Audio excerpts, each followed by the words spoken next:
नमस्कार। तो कैसे हैं आप सब। मैं उम्मीद करता हूं कि आप सभी अच्छे होंगे और अपने जीवन में कुछ ना कुछ अच्छा ज़रूर कर रहे होंगे। आज की इस वीडियो में हम डिस्कस करने वाले हैं कि यदि आप यूपीपीसीएस 2026 या आने वाले समय में 2027, 28, 29 किसी भी वर्ष में यदि यूपीपीसीएस देना चाहते हैं तो आपकी बुक लिस्ट क्या होनी चाहिए।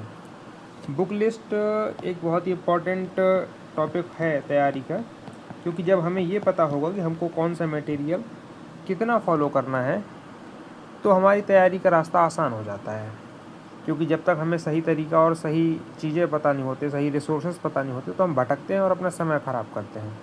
तो आज की वीडियो में हम जो है केवल किताबों के बारे में ही डिस्कस करेंगे। सब्जेक्ट वाइज हम जानेंगे कौन कौन सी बेसिक बुक हैं जिनको पढ़ना कंपलसरी है। किताबों के बारे में जानने से पहले हम लोग एक बात जान लेते हैं कि ये डिपेंड करता है कि किसको कौन सी किताब की ज़रूरत है, कि उसका बैकग्राउंड क्या है। हर व्यक्ति का अपना अपना बैकग्राउंड होता है। कोई ह्यूमैनिटीज़ से आर्ट्स के सब्जेक्ट में 12th किया होता है, कोई साइंस स्ट्रीम से 12th किया होता है, कि कोई बीएससी किया हुआ है, बीटेक किया हुआ है, इसके बाद सिविल की तैयारी चालू करता है। तो हम सभी की ज़रूरतों को ध्यान में रखकर किताबों की बात बताएंगे, किताबों का नाम बताएंगे, ताकि किसी को ये ना हो कि हमारे लिए नहीं बताया गया है। ठीक है, तो आइए स्टार्ट करते हैं। हम लोग सब्जेक्ट वाइज बुक का नाम डिस्कस करेंगे। तो सबसे पहले हम आते हैं हिस्ट्री में। हिस्ट्री में आप लोग जानते हैं कि 3 सेक्शन होते हैं हमारे, एंशिएंट, मेडिवल एंड मॉडर्न। देखिए, हिस्ट्री में सबसे इम्पोर्टेंट सोर्स है पहले तो घटना चक्र। अब जिन लोगों को ये पता नहीं है कि घटना चक्र क्या है तो मैं बता देता हूँ। घटना चक्र कुछ नहीं है। स्टेट पीसीएस के जो भी एग्ज़ाम होते हैं, UP PCS, UK PCS, MP PCS, Chhattisgarh PCS, Jharkhand PCS, Bihar PCS और वह अन्य, और यूपीएससी के जो भी हिस्ट्री के आईएएस के एग्ज़ाम के क्वेश्चंस हैं, उन सभी का कंपाइलेशन होता है और उसमें पीवाईक्यूज़ और उनका एक्सप्लेनेशन दोनों रहता है। सारे सब्जेक्ट का अलग अलग आता है, ऐसे ही हिस्ट्री का आता है। तो सबसे पहले ये पढ़ना सभी के लिए कंपलसरी है, चाहे आप किसी भी बैकग्राउंड से रहे हों। यूपीपीसीएस के एग्ज़ाम में घटना चक्र का बहुत बड़ा वेटेज है। हर साल एग्ज़ाम में घटना चक्र से बहुत सारे क्वेश्चन फंसते हैं, तो इसको तो बिल्कुल भी इग्नोर नहीं करना है। ये बात आप गांठ बांध लीजिए। घटना चक्र, ठीक है, आप चाहे बीटेक किए हों, चाहे बीएससी किए हों, चाहे तो आप 12th में साइंस स्ट्रीम से हों या आर्ट स्ट्रीम से, आपको घटना चक्र पढ़ना ही है। अब बात करते हैं एंशिएंट की। एंशिएंट से बहुत क्वेश्चन नहीं पूछता है।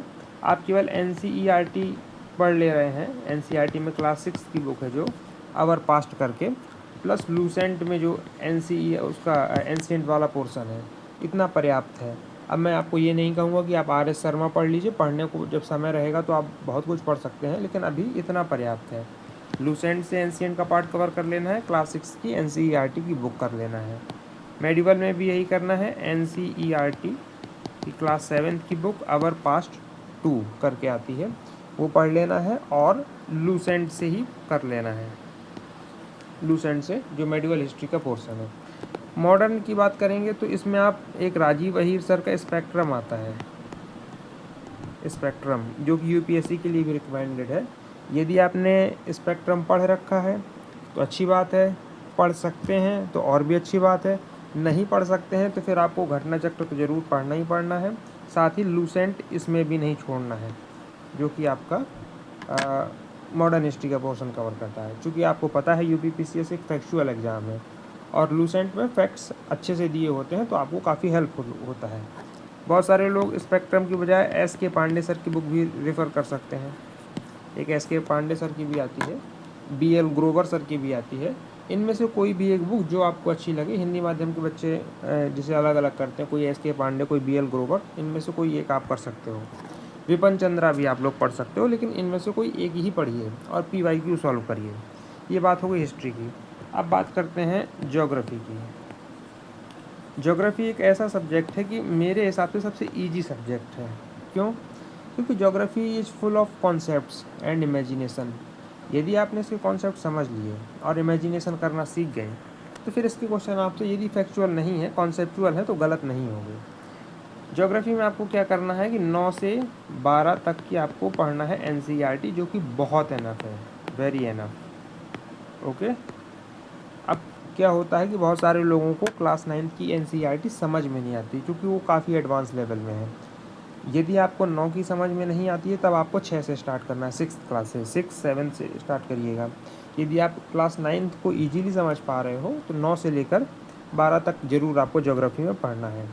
इसके अलावा फैक्चुअल इन्फॉर्मेशन के लिए लूसेंट इसमें भी कवर करनी है, ज्योग्राफी का सेक्शन लूसेंट नहीं छोड़ना है, ठीक है, ये कंपलसरी है। लूसेंट का काफ़ी इम्पोर्टेंस है यूपीपीसीएस प्री में।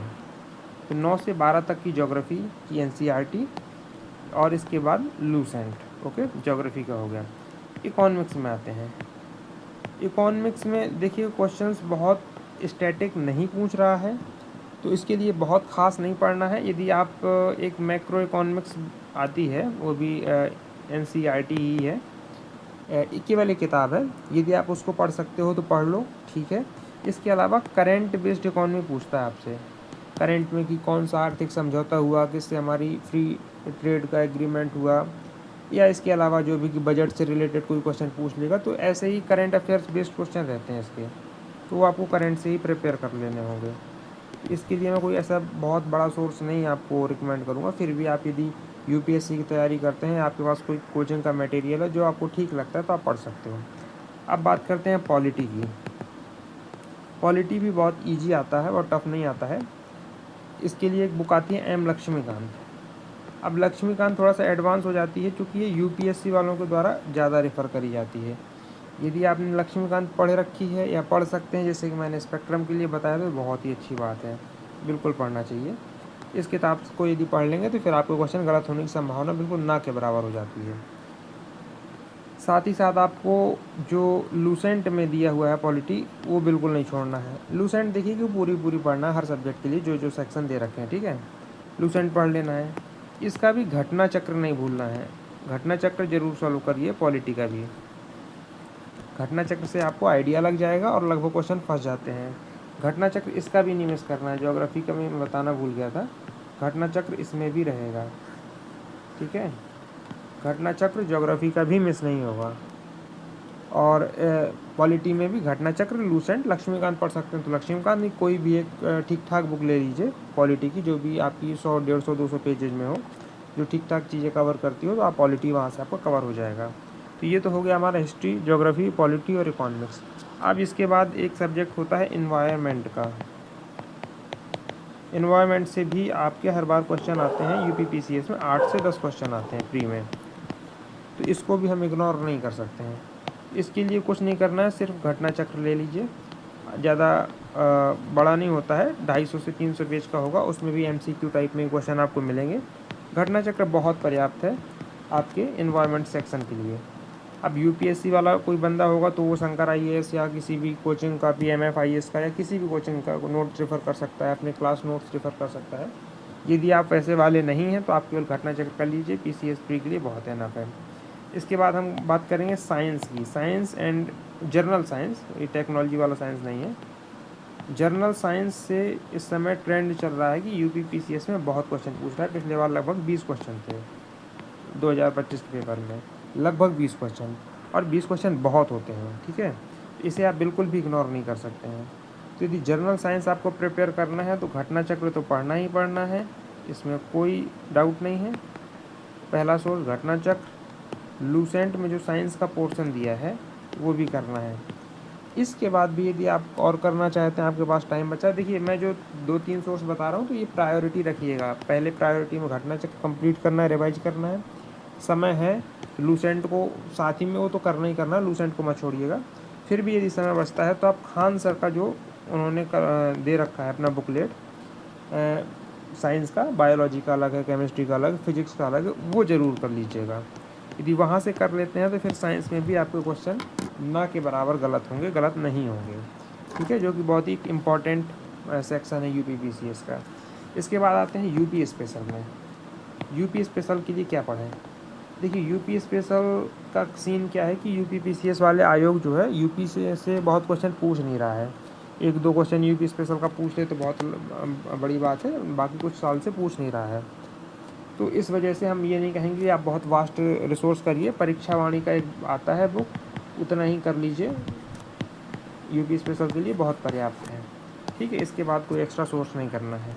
इसके बाद आता है आपका करेंट अफेयर्स। जो कि सबसे इम्पॉर्टेंट सोर्स है। मतलब हर बार आपका करंट अफेयर्स का 35 से 40 क्वेश्चन आता है, सबसे ज़्यादा वेटेज है इसका, ये जान लीजिए।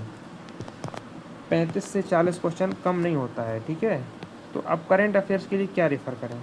तो देखिए, करंट अफेयर्स में सबका अपना अपना एक मत होता है कि हमें ये अच्छा लगता है। बहुत सारे लोग घटनासार का मैगजीन आता है उसे रेफ़र करते हैं। कई लोग घटना चक्र का एक मैगजीन आता है आई दृष्टि करके लास्ट में, तो उसे रेफ़र करते हैं। कई लोग मंथली मैगजीन फॉलो करते हैं। मंथली में जैसे कि आपका वो क्या कहते हैं उसका, समसामयिक की आती है, क्रॉनिकल की, यस, क्रॉनिकल की जो समसामयिक की आती है उसे फॉलो करते हैं। कोई SCS study for civil services की मंथली मैगजीन फॉलो करते हैं। जो UPSC की भी तैयारी कर रहे हैं वो विजन IAS फॉलो करते हैं, या कोई अन्य कोचिंग का मैगजीन करते हैं। तो ये आपका अपना हो सकता है जिसमें आप कंफर्टेबल फील करें। इनमें से कोई भी सोर्स आप यदि फॉलो कर रहे हैं तो ठीक है, आप उसे कंटिन्यू फॉलो करते रहिए, रिवाइज करते रहिए। तो ये कुछ आपके थे सोर्स जो आपको UPPCS की तैयारी के लिए फॉलो करना है, ठीक है। तो इनमें जो मैंने बुक लिस्ट बताई हैं ये कंपलसरी है, ये फॉलो करना ही करना है। यदि आप इतना बढ़िया से फॉलो और रिवाइज कर लेते हो तो आपका प्रीलिम्स नहीं रुकेगा, ठीक है। बाकी इसके बाद मिलेंगे नेक्स्ट वीडियो में, अब उसमें डिस्कस करेंगे कि स्ट्रेटजी क्या होनी चाहिए, मतलब इन बुक्स को पढ़ें कैसे। अब बुक तो मैंने बता दी, अब आगे वाली वीडियो में ये भी तो डिस्कस करना होगा कि पढ़ाई का तरीका क्या होना चाहिए। तो मिलेंगे नेक्स्ट वीडियो में।